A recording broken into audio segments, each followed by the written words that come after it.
America की अर्थव्यवस्था में आया भूचाल, अमेरिका की रेटिंग घटा दी गई।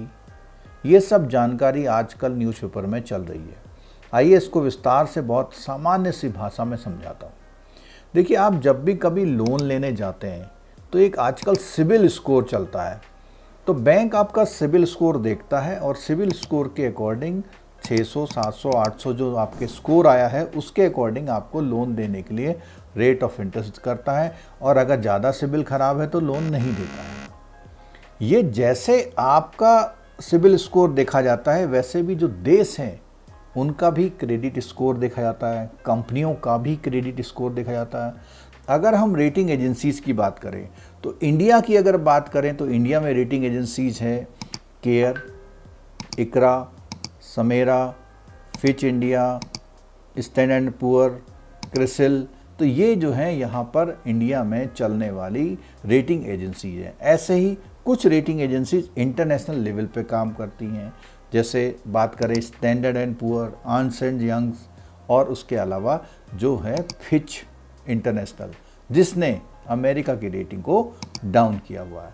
ये क्या करती हैं, उस कंपनी के या उस देश के या उस इंस्ट्रूमेंट के सारे पैरामीटर को चेक करती हैं, बहुत रिसर्च करती हैं। उसके बाद ये देखती हैं कि इनकी पिछले की पोजीशन और आज की पोजीशन में क्या चेंजेज आ रहे हैं, उनसे इनकी रेटिंग कितनी डाउन हुई है। तो अमेरिका का जो क्रेडिट स्कोर है, अभी एक फिच नाम की रेटिंग एजेंसी है, इंटरनेशनल रेटिंग एजेंसी है, उसने अमेरिका का जो क्रेडिट रेटिंग है वो AAA से AA+ कर दिया है। अब ये AA+ करने का मतलब ऐसा तो नहीं कि बहुत ख़राब कर दिया, लेकिन एक डाउन जरूर कर दिया है, क्योंकि टॉप रेटिंग होती है AAA, AA+ कर दिया तो थोड़ा सा ख़राब कर दिया। ऐसा ही वाकया एक बार 2011 में भी हुआ था, जब स्टैंडर्ड एंड पुअर ने इसकी रेटिंग जो है AAA से AA+ कर दी थी। उस समय पर तो ये भी हुआ था कि जो स्टैंडर्ड एंड पुअर के जो CEO थे, जो चेयरमैन थे, जो अध्यक्ष थे, वो भारतीय मूल के थे, और कुछ समय बाद उनको वहाँ से इस्तीफा भी देना पड़ा था। तो देखिए, अगर किसी देश की रेटिंग कम करी है तो उसके पीछे बहुत रिसर्च रही होगी। तो फिच इंडिया के अकॉर्डिंग जो उन्होंने सब कुछ एनालाइज किया, अमेरिका की रेटिंग को गया, उसका कारण है कि अमेरिका का कर्ज लगातार बढ़ता जा रहा है। अमेरिका की GDP लगातार सालों में जो ग्रोथ है वो कम होती जा रही है। GDP कम नहीं हो रही है, GDP की ग्रोथ। इसका मतलब ये है कि पिछले साल 100 थी, इस बार 110 है, तो इसका मतलब 10% ग्रोथ। तो वो ग्रोथ जो है कम होती जा रही है, जो 2.1 से 1.5 हो गई, और अगले साल ऐसा माना जा रहा है कि 0.5 होने वाली है, यानी ग्रोथ की स्पीड कम हो गई है। तो एक कारण तो ये है कि ये देखा जा रहा है। दूसरा, अमेरिका का कर्ज 100% से ज़्यादा बढ़ गया है। और देश की कर्ज की बात करें तो देश अपने नागरिकों से कर्ज लेता है, अपनी संस्थाओं से कर्ज लेता है, देश विदेश की संस्थाओं से कर्ज लेता है, तो वो कर्ज जो है उसका बढ़ता जा रहा है। एक खास बात, रेट ऑफ इंटरेस्ट हमेशा ये माना जाता था अमेरिका में रेट ऑफ इंटरेस्ट काफ़ी कम रखते थे, लेकिन ये रेट ऑफ इंटरेस्ट जो है वो बढ़ता जा रहा है। उसके साथ साथ जो वहाँ पे मेडिकल हेल्थ में लोगों के केयर के लिए जो एक्सपेंसेस होते थे वो बढ़ते जा रहे हैं।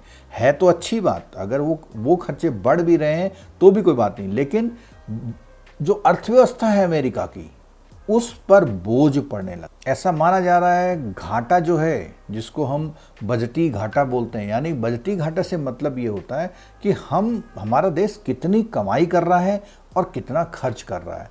अगर उसका खर्चा ज़्यादा है तो उस खर्चे को पूरा करने के लिए वो क्या करेगा, कहीं से कर्ज लेगा।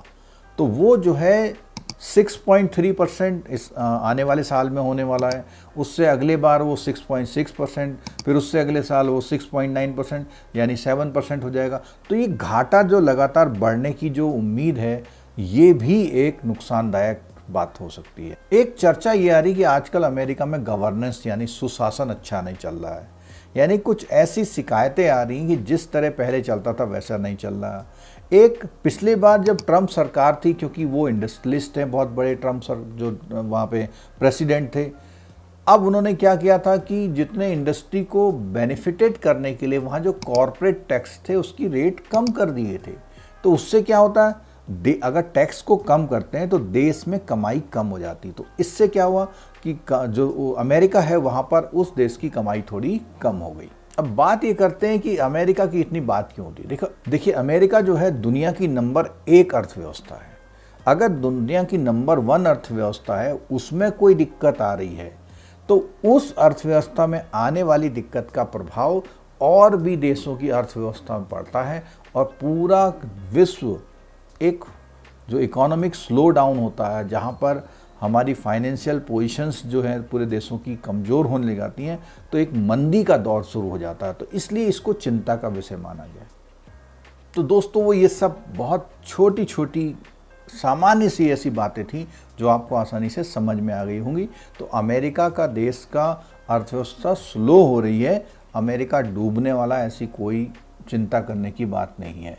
और जब ये स्लो हो रही है, न्यूज़पेपर में आ गई, लोगों को समझ में आ रही है, तो वहाँ की जो सरकार है उसको भी समझ में आ रही होगी, वो इसके लिए कुछ ना कुछ ऐसे कदम उठा रही होगी और जल्दी से अपनी अर्थव्यवस्था को सुधार लेगी और पूरे विश्व की अर्थव्यवस्था को इससे बल मिलेगा। तो दोस्तों ये वीडियो कैसा लगा, ये छोटी सी जानकारी थी जो बहुत ही आसान शब्दों में आप तक मैंने पहुँचाई है। और अगर ऐसे ही और भी वीडियो देखने हैं आपको जो डेली करंट न्यूज़ में चलते हैं, जो आपको चिंता का विषय ना बने, आप आसानी से उस चीज़ों को समझ जाएं, तो इसके लिए इस चैनल को सब्सक्राइब कर लीजिएगा, इस वीडियो को अपने दोस्तों के साथ शेयर करिएगा और कोई सुझाव हो तो ज़रूर दीजिएगा। Thank you so much.